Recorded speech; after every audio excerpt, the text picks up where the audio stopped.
इस बंद का असर किस तरह का दिखाई दे रहा है जानने की कोशिश करेंगे। रुख करेंगे आंध्र प्रदेश का, विजयवाड़ा से हमारे साथ हमारे नुमाइंदे जुड़ रहे हैं। इसहाक बताइएगा, विजयवाड़ा समेत पूरे आंध्र में इस बंद का असर किस हद तक दिखाई दे रहा है?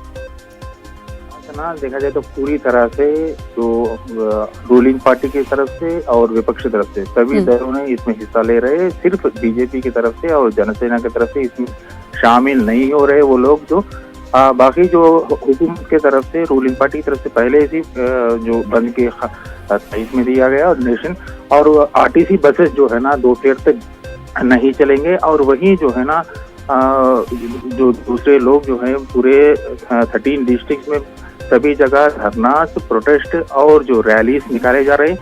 और हुकूमत के तरफ से जो प्राइवेटाइजेशन के खिलाफ जो लेटर लिखा गया और विपक्ष की तरफ से पूछा जा रहा है कि सेंट्रल गवर्नमेंट पे पूरी दबाव डाली जाए और जो डिसीजन जो प्राइवेटाइजेशन का डिसीजन है विशाखापट्टनम स्टील फैक्ट्री का, उसको रोका जाए। इसके लिए सभी दल मिलके काम करने की जी बिल्कुल, यानी माना जाए कि इस 9 बज चुके हैं और सुबह से ही इसका असर दिखाई दे रहा है अच्छा खासा। बहुत शुक्रिया हमारे साथ जुड़ने के लिए, आगे भी आपसे जुड़ते रहेंगे इसहाक।